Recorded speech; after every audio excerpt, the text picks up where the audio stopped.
Hey man, what happened to you today? I heard you were drunk and fell over. That's what the security guard said. I'd only seen it in the cartoons before this, Mel, where, you're on an escalator, you go all the way top, but then you suddenly think, why am I not reaching the top? Then you realize it's actually going down, and you try to take that final step, you trip and you fall. And I have bloodied legs. My legs look like they've been in a car crash, but I'm here for good, bad, and the ridiculous. I appreciate your efforts. That bloodied and bruised just still here. Let's get on with the show. Roll the bumper.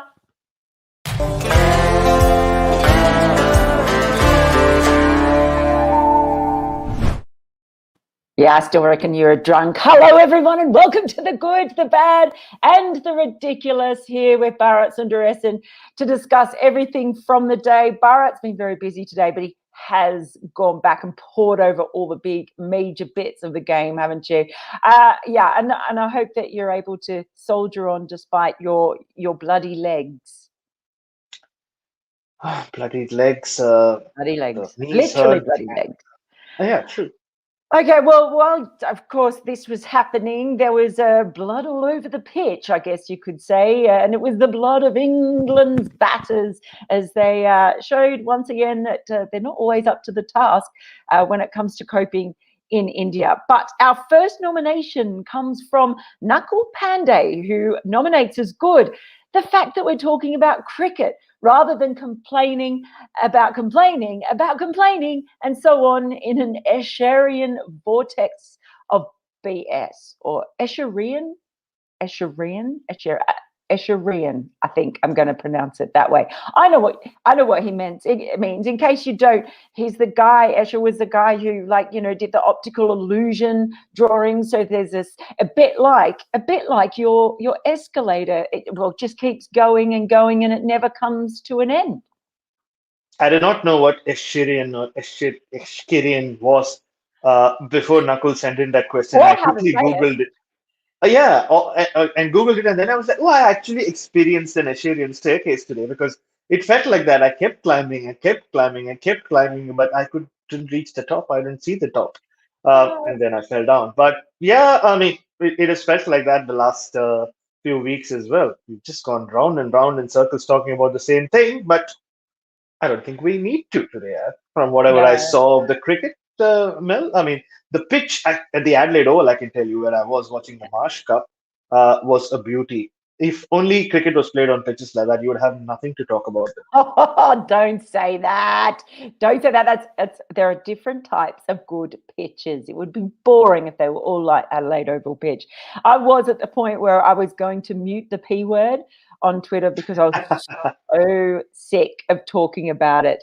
But yeah, it was actually really refreshing because certainly didn't hear anyone complaining about it today. In fact, probably the best batting pitch that we've seen and best conditions for batting since the first innings of the first test when England were in there. So the fact that they kind of made it look like, I don't know, it was pretty difficult. You definitely can't blame the pitch. Thank God for that. Now, Rahul Sompura nominates as ridiculous England's misreading the P word again. I really appreciate that you didn't type the full word, Rahul. That's really, I appreciate the effort you've gone to, the fact that you feel my pain, and selecting only 3 bowlers. And another similar nomination here from Ashish Namjoshi, which made me laugh. That said, ridiculous, England picking 9.5 out of 11 batsmen and still being 170 for 7. And of course, all out for not much over 200. Is it a case, Barrett, where they've done sort of the opposite of what they did in the last test and kind of picked the wrong team for the pitch? Oh, this is tells you that it's a team which has entered panic mode, right? Their selections, we've spoken about them. Yes, they like to rotate their players around. They like resting players. They do it differently to everybody else in the world, to England. But yeah, I mean, yesterday we did the preview show. There was a question about whether they will pick Dan Lawrence. I don't remember who asked that question, but maybe they know the English team much better than we do, Mel, because we would dismiss that suggestion. Why would you go in with an extra batsman? Uh, but yeah, there you have it. And they've gone in with three bowlers, and Ben Stokes, who hadn't bowled much at all, now has to bowl. We saw him take the new ball today. But yeah, it just tells you that England have sort of lost the plot. I mean, they might come back and do well in this test match, who knows? But yeah, they're just a team who, at least a test team, who I think are ready to go home. That's what the selection calls looked like. That's what the batsmen played like. Yeah, I think they've had enough. I don't know if they've had enough. I think it's we should probably qualify as well by mentioning the fact that Jofra Archer, the reason that he's not playing is because of an issue, that ongoing elbow problem that he's got. So that was that there. But Stuart Broad, poor Stuart Broad, saw him running out the drinks yet again, and you felt sorry. Look, it's a tricky thing at the moment with this rotation policy, players coming in and going back. But having said that, you can only go by whether or not it's worked. We'll see if it has by the end of the test, of course. It's still a long way to go, but it wasn't. I would call it mostly a feeble effort with the bat, you would have to say. Yes, so far, it just looks like England seem to invest in the wrong stock every test match. That's what it's looked like so far. Hopefully, for their sake, they haven't this time. Yeah, I think as my friend Ben Jones from Crickviz was pointing out on Twitter, it's like they keep showing up to a party wearing the wrong dress code each time. But that's how they've gone. We'll see. Now, Mohit Shukla nominates as ridiculous. How can Hawkeye show ball hitting wicket when in reality the ball has gone through without hitting? Unlucky Bairstow. That was a really, really funny one. Now, obviously, the reason it can show the ball hitting the wicket is that if it hadn't hit the pad. And in the end, at first, I think there was some kind of confusion from people watching as to whether or not he'd been given out caught behind or LBW. And I guess it kind of raises just an interesting one because it's pretty unusual. The third umpire made it quite clear that he was judging on the DRS for LBW. But we didn't hear if the umpire on the field was actually referring that, or whether it was LBW or if it was for the caught behind, if it actually hit the bat. So as a few people sort of raised that point, if he was referring it for the caught behind, should it have? What was the soft call for the LBW? Would it have been not out? So do we need to have the umpire on the field make it clear what he is referring the decision to the third umpire for, and then and maybe give the thing, well, I'm referring it for caught behind. If it's not caught behind, the soft signal for LBW is not out or out. Does that make sense? Or I wonder if it needs to be made more clear by the on-field umpire. Not saying that it was a controversial decision or that it shouldn't have been out, but it was just a really weird one. And we're getting more and more weird ones in this series, especially third umpires getting involved and soft calls. Like, what are you going for? Soft signals. Maybe there is some logic in. I know it's a broadcast-driven product these days, test cricket, one-day cricket, any form of cricket. Do we always need to hear the umpires in communication? Because at times you don't know whether you're hearing the whole conversation or just bits and pieces of it. We've seen it in Australia as well during the India series. Does the especially with those LBW calls when you don't know whether the on-field umpire has adjusted that the batsman is playing a shot or is not playing a shot, and do we get to hear the whole thing? Because at times you can see that the umpire on the field is saying something. We saw Nitin Menon on the earlier test matches, but you can't hear him. So I don't know. Either play the whole video or the whole audio out there, or just let the conversation stay private. I think that is leading to more confusion than the visual aspect. I mean, that's how I look at it. Yeah, well, it was making me think of other sports. So, say for example, rugby league. When you're watching a video referee decision in rugby league, and the referee's mic'd up, And so when they go for the big screen, they will explain what their reasoning is for going upstairs. So the conversation is two-way. So it's not like unheard of in sport, but it would make the change in that you would have to have the umpire mic'd up and the audio sort of boosted when it came to those decisions. I don't know. I mean, this kind of thing doesn't happen too often, but you're right. There are times when maybe we do want to know why it's being referred and what the on-field umpire's thought is. It's food for thought. It was an interesting one, and you can understand why people might have thought Bairstow was a little bit unlucky in that particular case. Now, SR nominates as bad the constant jawing between the sides on the field. Stokes, Kohli, Stokes, Siraj. Now, Siraj gave an interview in the presser afterwards. I think it was suggesting that Ben Stokes had been giving him a bit of abuse, a bit of a mouthful, and that certainly seemed as though there was something going on there. And then Kohli coming in. It was one of those things. I know that you saw the umpire in between the two of them and, like, definitely looking like, go back to your corners, boys. It was the thing that struck me is there was a lot of conversation, but there were very, very calm looks on their faces.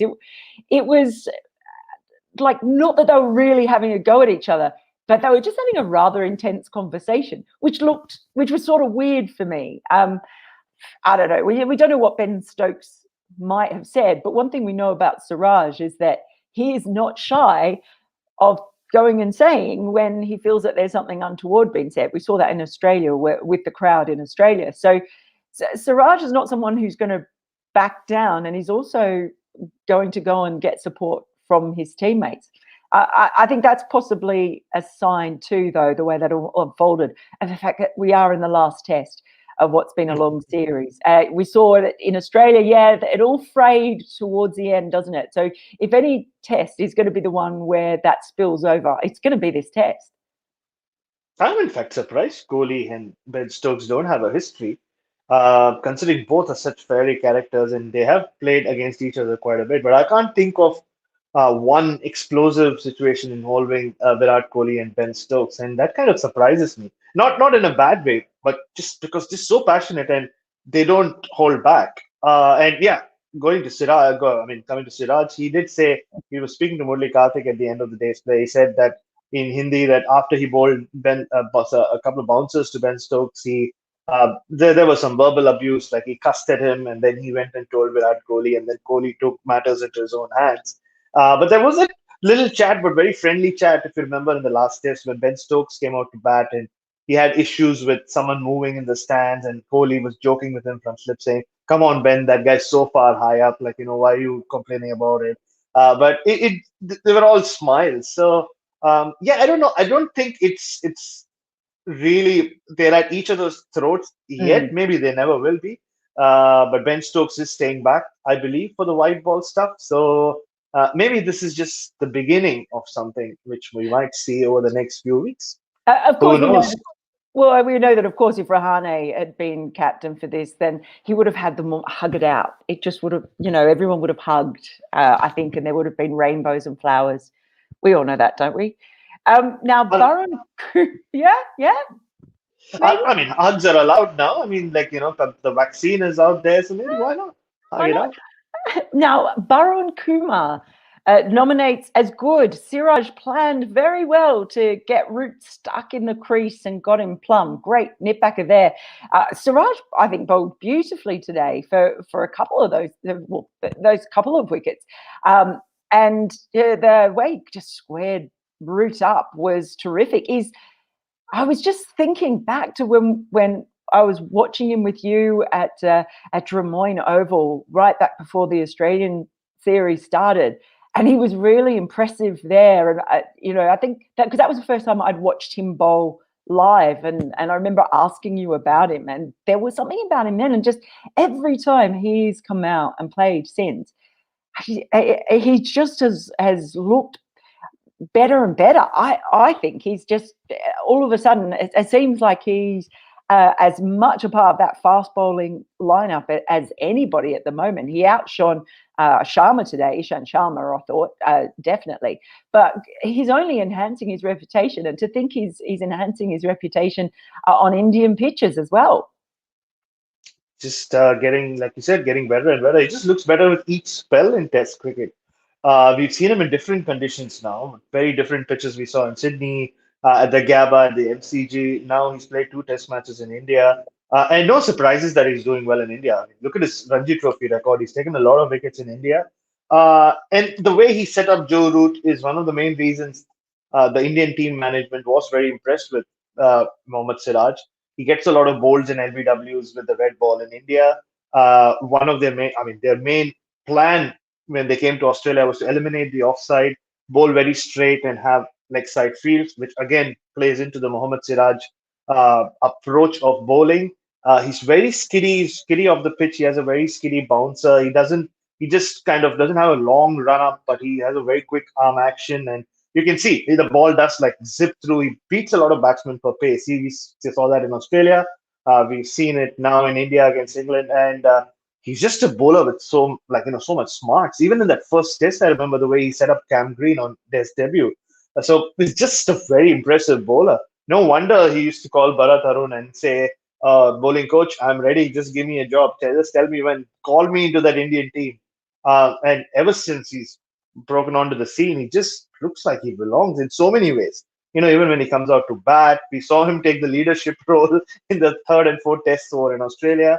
And on a day where Ishant Sharma, it looked like he wasn't having his best day, Mohammad Siraj knocks over Joe Root. So yeah, Barun, I'm with you. Siraj was outstanding, and he's been outstanding pretty much every time he's played Test cricket. He certainly has. Now, who at Meta Udbhav, I think I've got that right, nominates as ridiculous. India batting on the first day in 2 consecutive matches after England won the toss and chose to bat first. We spoke a lot about, over this series about winning the toss and how it's an advantage, and it's what it does with it. But like I said, they were the best batting conditions that we've seen since that first test when England won the toss and had their best innings by far of the series. They've really got some serious problems there, and it shows too. They are so reliant on Joe Root.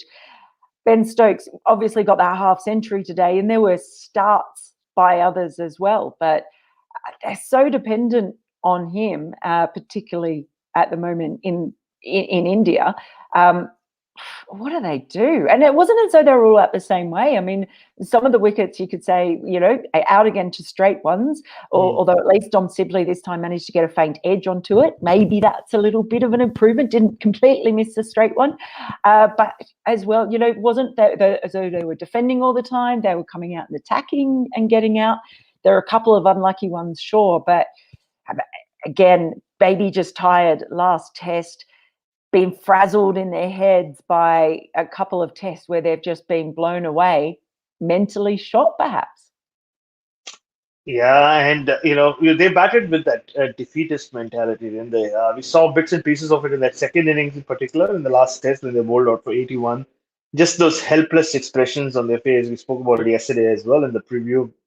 Which is that two things: when a bowler puts his hands in his pockets after being hit for a six, and when a batsman looks at the pitch and just goes that way, you know that they've both given up.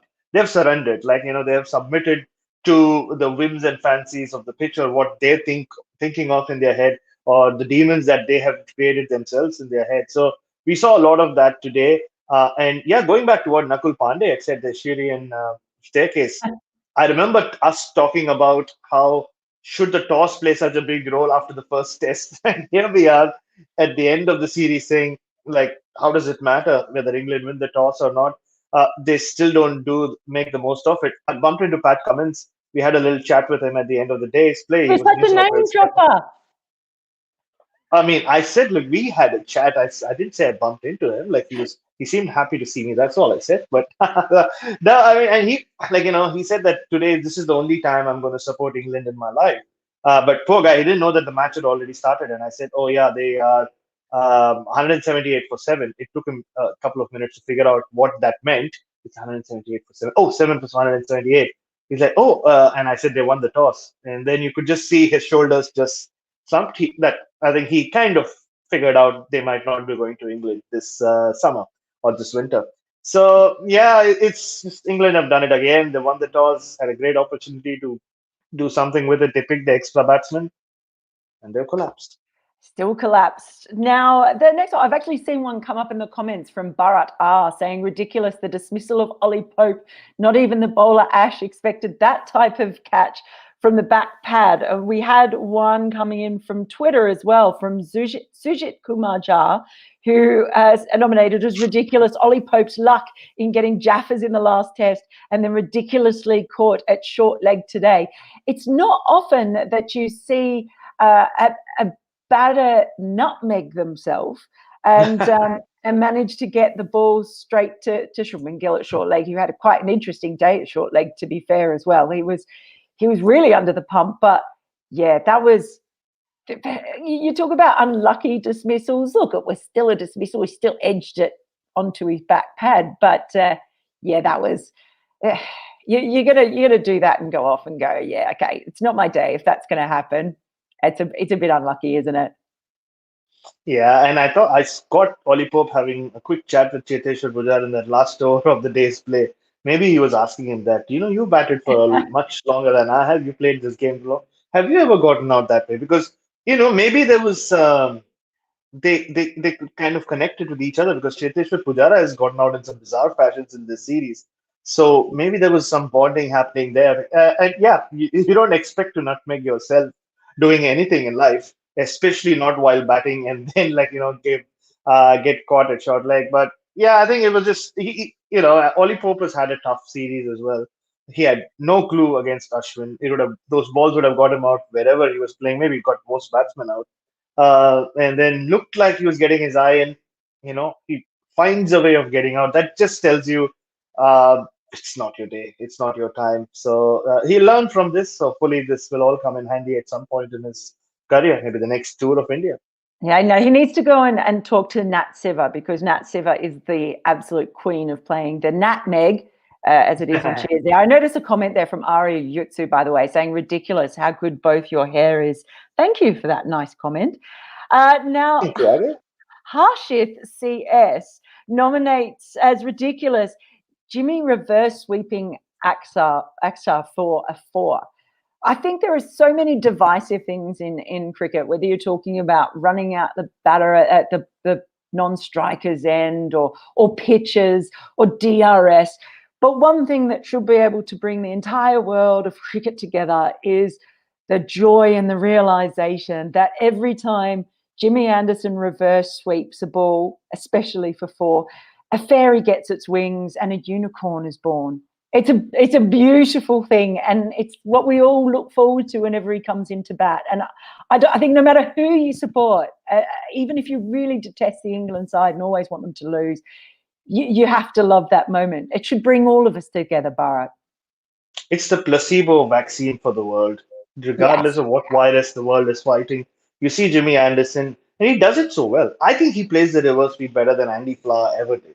I know the two of them spent a lot of time in the dressing room, the English dressing room, but maybe picked a couple of clues. But he's just this most stylish reverse sweeper ever. I mean, yeah, so it puts a smile on everyone's face. It's something you expect from him. It seems inevitable that he will play it if there's a spinner bowling. And he pulls it off really well. Yeah, so for all the 600 odd wickets he has taken, maybe there will be one section of society which will still remember Jimmy Anderson for the reverse sweep once he does eventually give up. Yeah, hey, does anyone remember Glenn McGrath reverse sweeping? Just saying, hashtag just saying. Now, Kush Verma nominates ridiculous how easy Test cricket was for Shubman a couple of months back, and now he can't buy a big score in the conditions he has grown up in.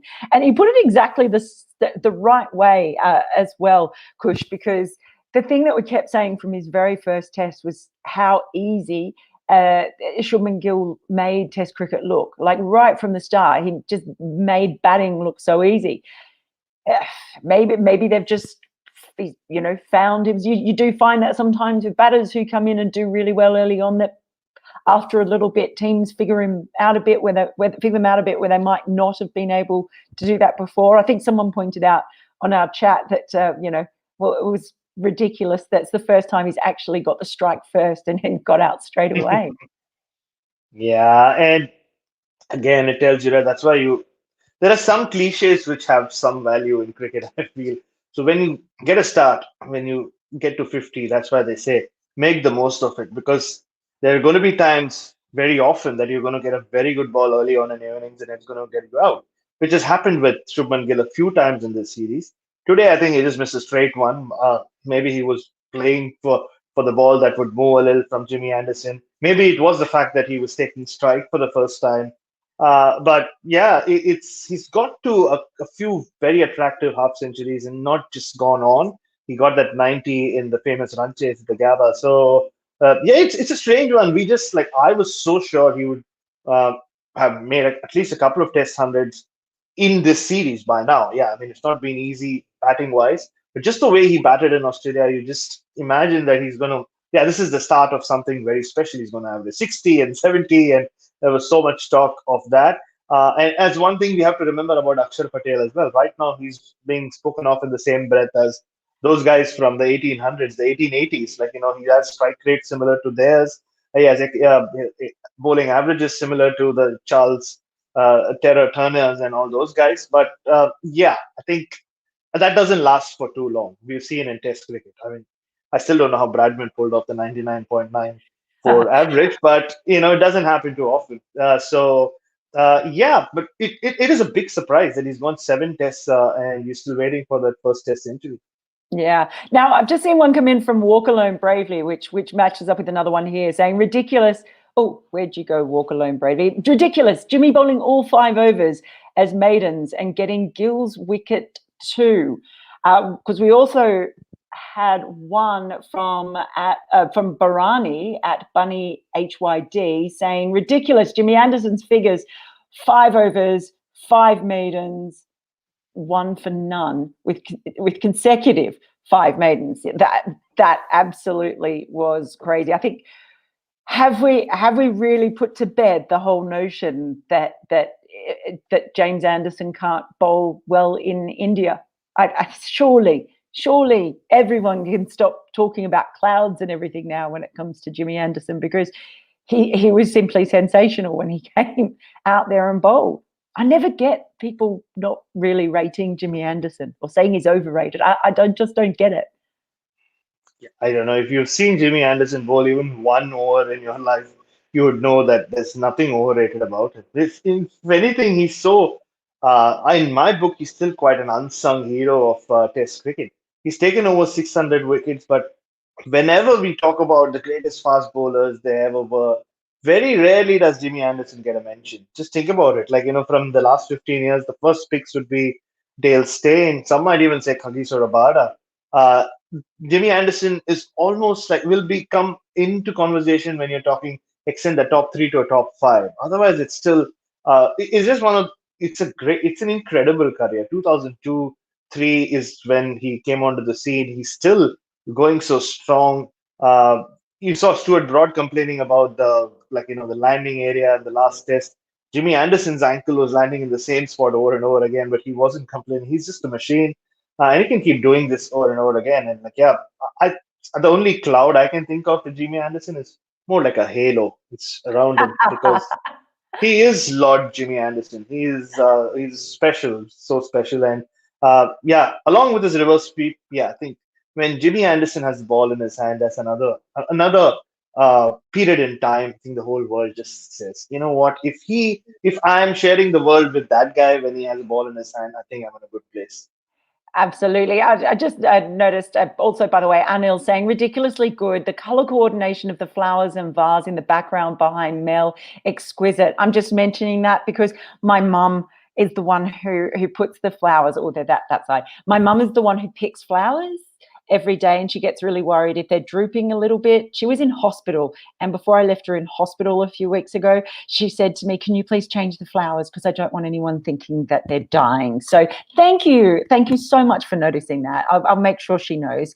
And finally, Reese Needham says, are we allowed to nominate Akila Dhananjaya's surreal evening in the T20I match between the Windies and Sri Lanka last night? A hat-trick followed by 6 consecutive sixes from his next over. Yeah, sure, you could nominate that, because we make the rules. And no matter what happens in this test, I don't think anything is going to top that for the most ridiculous thing in cricket this week.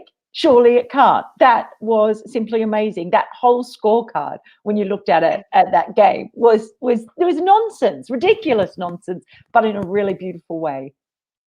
I mean, which bowler in the history of cricket would want to forget the day he took a hat trick? To his first hat trick in international cricket. And for that to happen just in the next over, and the fact that he used it for 7 sixes, actually, Pollard hit 6 balls, and then Jason Holder hit one of the first ball of the next Dhananjaya over. So it's just one of those extraordinary days. I don't know what West Indies were on there. It's not like you get a bonus point in a bilateral series or some extra points leading into the next World Cup. I have no idea what they were trying to do. They were trying to finish it off in 6 or 7 overs, and they nearly did it. They nearly pulled it off. But yeah, I don't think anything can beat that. I think it's the most ridiculous thing we've seen, not just this week, Mel, I think in years. And it has been a pretty ridiculous period of time in cricket the last few months. But yeah, hat trick followed by 6 sixes. That's pretty Yeah, that's just something out of this world. Cricket, the great level. It really is. Okay, so drum roll.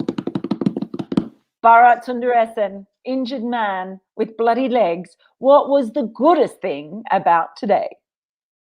A lot of talk about spinners and spinners taking a lot of wickets, but for me, the goodest thing of the day was Mohammad Siraj again.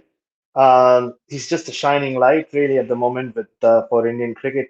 And it's almost unfortunate that there's been so much happening around him that we don't talk about his bowling enough. But I know my colleague Kaushik's writing a nice piece about him, so look out for that on Cricket Bus tomorrow. There you go, little plug. So what was the baddest thing about today, beside you being on the Escherian escalator? Escalator and falling down on it as well. But so I don't think that's part of the thing. England's batting, I think the approach is just wrong. I mean, they're just fighting demons, like I said, in their head, and they're getting out to balls that they're not facing out there in the middle, but they're just imagining things happen, like things creeping at them from the shadows and from nooks and crannies. So yeah, just switch the light on, England, if you're so scared of playing on these pitches. Yeah, it wasn't a bad pitch. You won the toss, and you've blown it away. 205 doesn't look like a total that's going to get you a positive result in the game. But who knows? I mean, still 4 days of cricket left. But just purely on the evidence of today, yeah, England's batting and their approach, very, very bad. Yeah, you say there's 4 days of cricket left. I'll remind you of that later on. And what was the most ridiculousest thing? I think we have to. I know we are here to talk about India, England, but how can you look past Pollard v Dhananjaya? Dhananjaya gets Chris Gale out and gets Nicholas Pooran out, two of the most dangerous batsmen in world cricket in the last 25 years or 20 years. He's happy. It's a great hat trick. He's celebrating on top of the world. And then what happens? Pollard hits you for not 1 6, not 2 6, not 3, not 4, not 5, but 6 sixes in the same over. It's just the most ridiculous thing the cricket world has seen in a long, long time. And it'll take a lot to beat that. But if any test match can, this one can. We've seen some crazy things in the series already. I think that's the only right choice. Thanks to those of you, I can see in the comments, who've been asking about my mum and wishing her the best. She's fine now. She was just in hospital very briefly, so she's okay. So thank you for those good wishes. And a special little hello to Kanav Bansal, who's in grade 7. Grade 7. Yeah, grade 7 and a big fan. Thank you for watching. Thank all of you for watching. We really, really appreciate it. There you are, Kanav Bansal. You've got your own little heart from us. And there he is. Yeah. We'll be back tomorrow. So I hope you all enjoy day 2, and I hope there's lots of good, bad, and ridiculous for you to nominate. We'll see you tomorrow.